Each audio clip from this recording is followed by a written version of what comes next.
Ոչ մի բան չգիտեմ ես, Ազիզ ջան։ Մենակ գիտեմ, որ իրանք ոնց ուզում են, հենց 50 ընտանիք մնաց անգործ։ Ինչ պետք է անեն դրանց։ Անգործ մնացին ժողովուրդ ապրանքները դրած։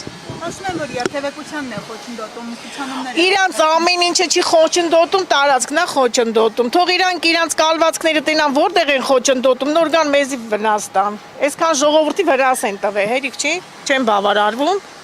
Ոչ մի բանի չի խոչընդոտել։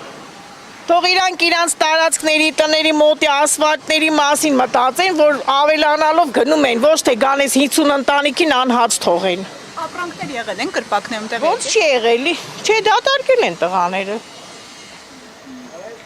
Իսկ շուկայի մասով ամեն Շուկան շատ լավ, շուկայի աշխատում է, տնօրինությունը լավ տնօրինությունն է, ոչ մեկ ռիսկ չունի մտնի ստե։ Դե թող մեկը մտնի ասի շուկայի մասին